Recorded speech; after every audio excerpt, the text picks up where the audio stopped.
Bienvenue dans cette partie où nous allons parler de la connaissance de soi. Comme nous l'avions annoncé dans le sommaire du cours, le développement personnel, ça regroupe de nombreuses choses qui, combinées, permettent à l'individu de pouvoir s'améliorer afin donc de retrouver le meilleur de lui-même. Et c'est pour cela justement dans cette partie, nous allons essayer de parler de la connaissance de soi.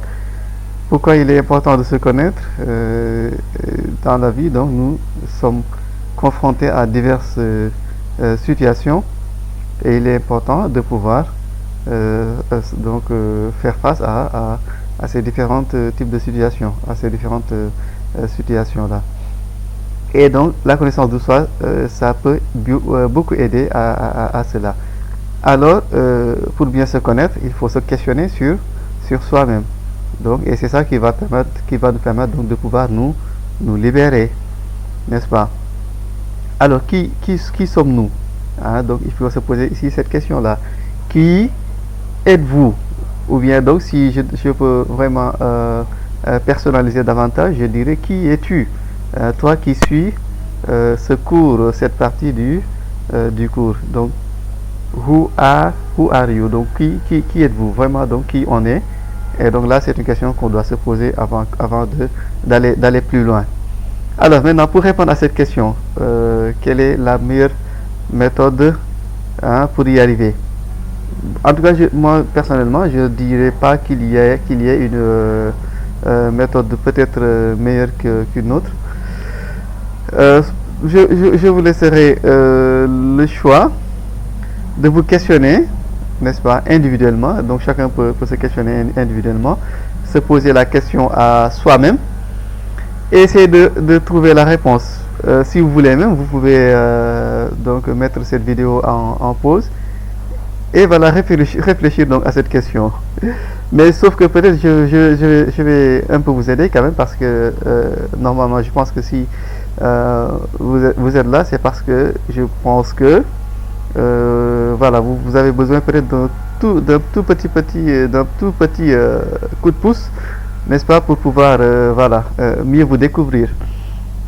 Et donc nous dans cette partie du cours, donc nous allons essayer de répondre à cette question essentiellement en passant par 3 éléments.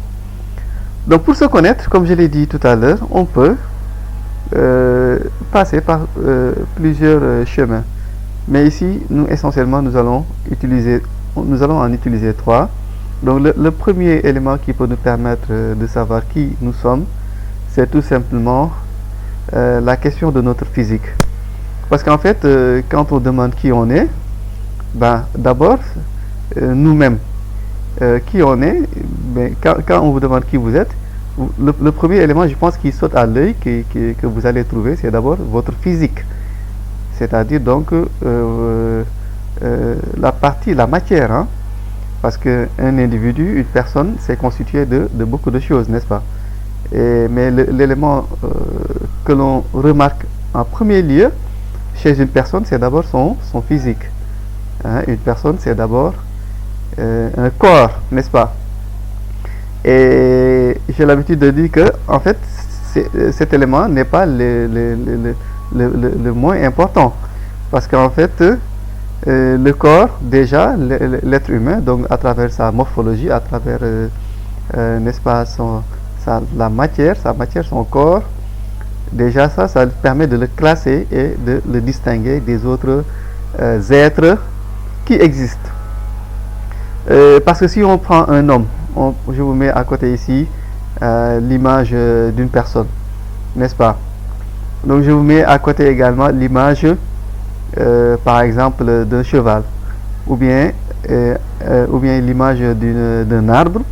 Automatiquement je vois que donc là il n'y a pas photo, quoi, comme on dit. Donc on n'a pas besoin d'aller plus loin. On sait qu'automatiquement, donc quand on vous montre l'image de la personne, vous savez que donc ça c'est une personne, c'est un humain. Quand on vous montre l'image du cheval, vous savez que donc ça c'est un cheval. Et quand on vous montre l'image d'un arbre, là automatiquement donc vous allez savoir que donc ça c'est un arbre. Donc le physique, c'est-à-dire donc la matière, la morphologie, ça c'est un élément, un premier élément qui peut nous aider à répondre à cette question. Mais aussi donc cette question, ça mérite d'être approfondie, c'est-à-dire que donc ici la réflexion sur ce point-là, ça peut vraiment être poussé le plus loin possible, et c'est ça qui va permettre vraiment de se découvrir entièrement. On est des humains, donc si comme je l'ai dit tout à l'heure déjà, morphologiquement, les humains sont différents des autres êtres vivants. Un humain est différent d'un animal. Il est différent également de ce qu'on appelle les végétaux, n'est-ce pas? Donc tout simplement, premièrement, à travers son physique, parce que donc sa morphologie, n'est-ce pas, l'homme qui marche avec ses deux pattes, avec la tête qui est en haut, les mains qui balancent, n'est-ce pas, le visage, n'est-ce pas, qui est tourné vers l'avant.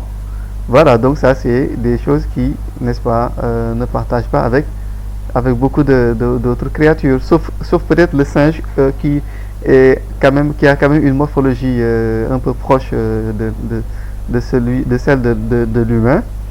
Mais sinon, à part peut-être le singe, donc on voit que la plupart des autres êtres sont quand même différents de l'être humain. Et donc ça c'est un élément. Mais entre les humains eux-mêmes, on voit comment il y a une diversité, n'est-ce pas?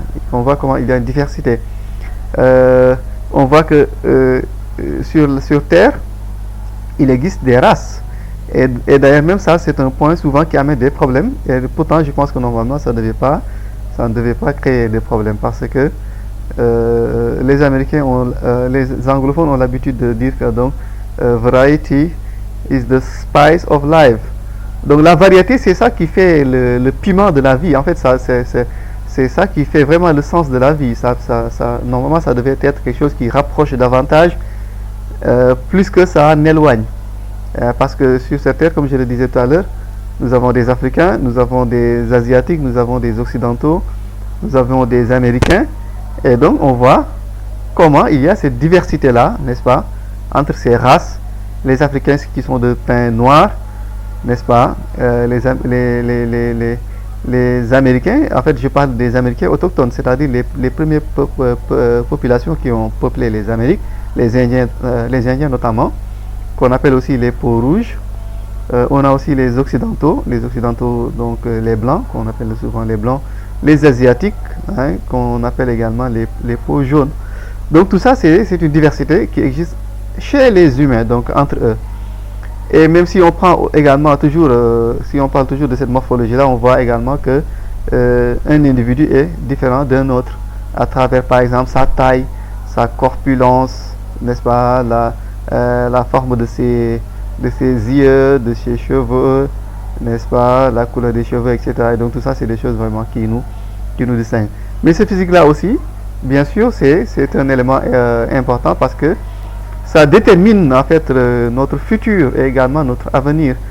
Ce n'est pas pour rien si on se fatigue souvent pour rester en santé, pour avoir une bonne santé, parce que donc tout simplement une personne bien portante, je pense vraiment que a peut-être 1000 fois de chance de pouvoir faire certaines choses, que une personne qui n'est pas bien portante ou qui joue avec sa santé.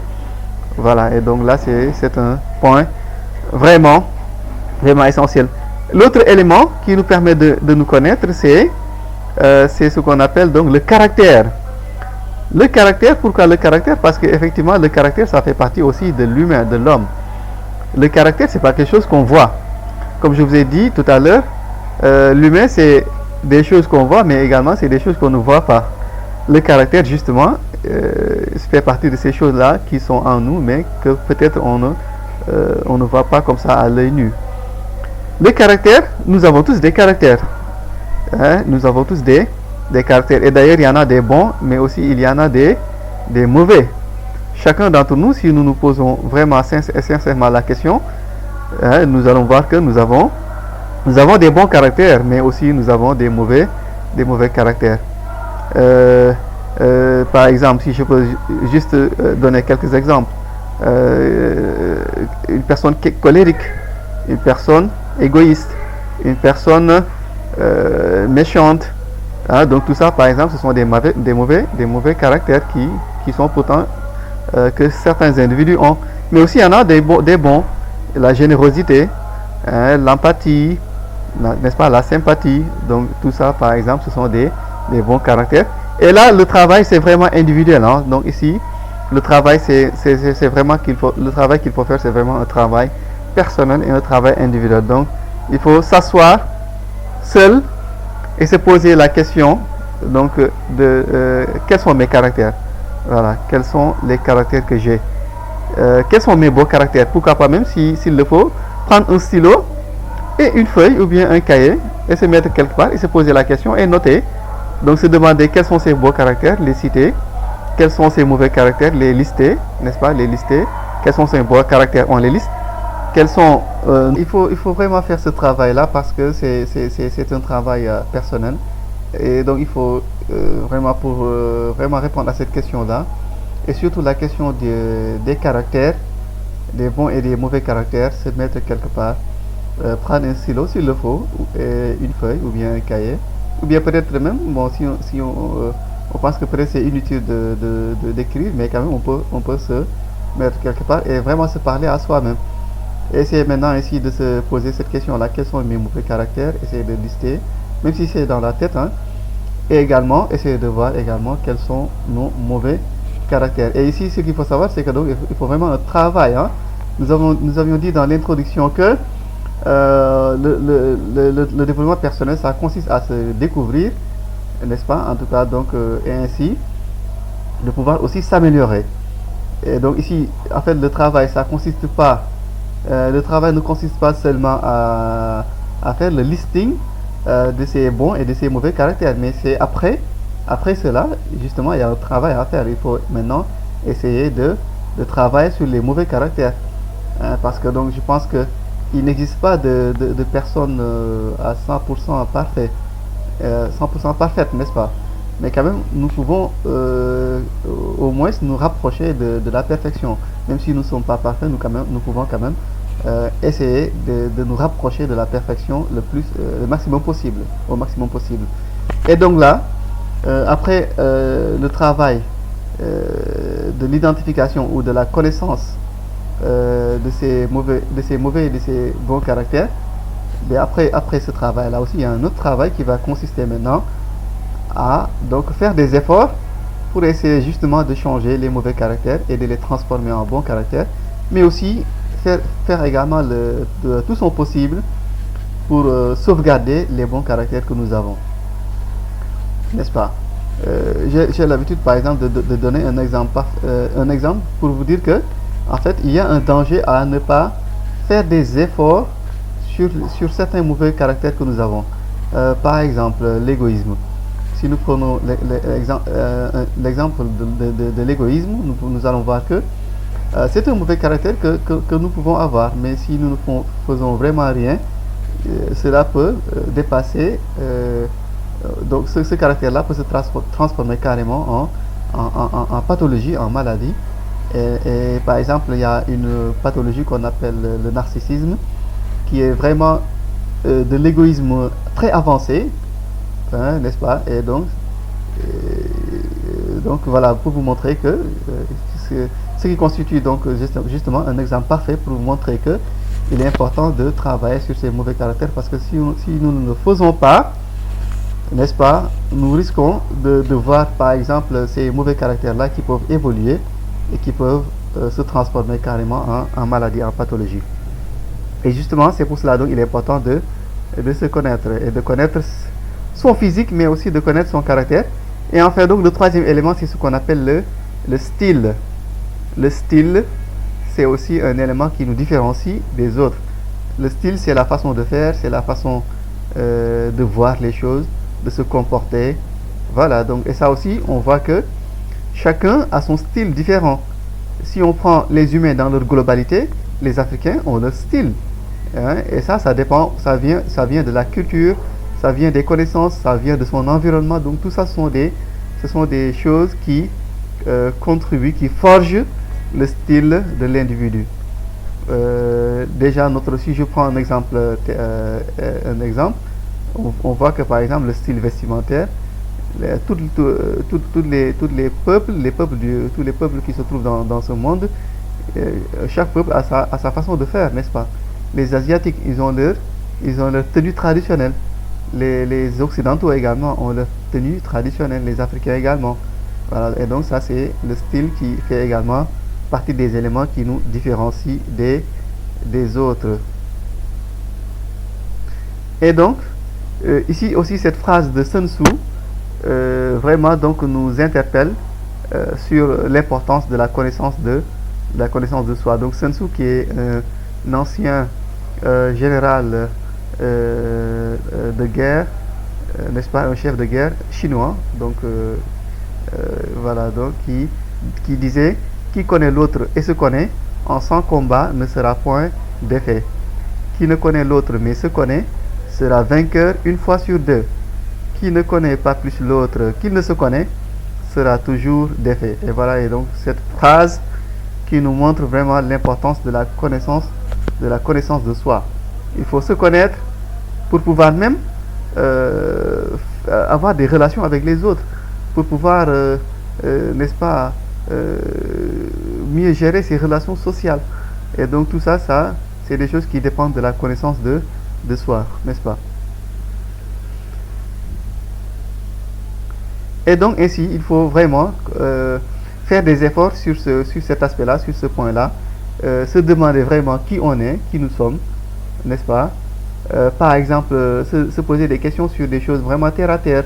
Quelle est par exemple notre couleur préférée, n'est-ce pas? Et vous savez que les couleurs ont des significations, ont des sens. Et donc tout ça, c'est des choses qui peuvent nous aider à mieux nous découvrir, à mieux nous connaître. Si par exemple nous devrions être un animal, nous serions quel animal? Hein, si par exemple toi tu devais être un animal, tu serais quel animal? En tout cas moi, personnellement, à chaque fois donc quand j'arrive à ce niveau, moi-même je me pose la question et je me dis moi personnellement par exemple, si je devais être un animal, ça serait peut-être un chat, parce que donc il y a beaucoup de choses que j'apprécie chez le chat. Par exemple, sa propreté, parce que c'est un animal vraiment qui est propre. Et d'ailleurs, je pense que même ça fait partie des choses qui font que, voilà, donc les humains se permettent de cohabiter avec, n'est-ce pas? Mais aussi sa docilité et voilà, donc les autres caractères qui sont chez le chat. Ou bien, par exemple, l'autre animal auquel je m'identifie beaucoup, c'est aussi le caméléon. Le caméléon également qui a vraiment des capacités d'adaptation extraordinaires, n'est-ce pas, qui lui permet par exemple de se fondre à son environnement. Et voilà, donc ça c'est des qualités, je pense vraiment, auxquelles je m'identifie beaucoup. Donc vous aussi, vous se posez ces questions-là. C'est des choses vraiment qui peuvent aider à mieux se découvrir, à se connaître davantage. Quelles sont par exemple nos qualités? Nos qualités que peut-être même nous personnellement nous ne connaissons pas, mais les autres nous disent que nous avons ces qualités-là, parce que aussi les amis, notre entourage également peuvent nous aider à nous connaître. Et donc c'est pour ça qu'il ne faut pas aussi hésiter, hein, il ne faut vraiment pas hésiter à poser la question à votre entourage, à vos amis, à vos parents, pour leur demander de vous parler de vous, hein, selon eux, qui nous sommes, parce que donc ça permet d'avoir ce qu'on appelle un regard externe, un œil externe, donc un regard extérieur. Et donc ça peut être toujours utile, n'est-ce pas, ce point de vue externe-là. Ça pourra aider nous pouvons l'utiliser pour le comparer, n'est-ce pas, le confronter avec notre propre opinion de nous-mêmes. Voilà, et donc vraiment donc essayer de se connaître, de savoir qui nous sommes, de connaître notre corps, de connaître nos caractères, de connaître notre style, nos défauts, nos qualités, n'est-ce pas? Et donc, si nous le faisons, je pense que ça pourra bien nous aider.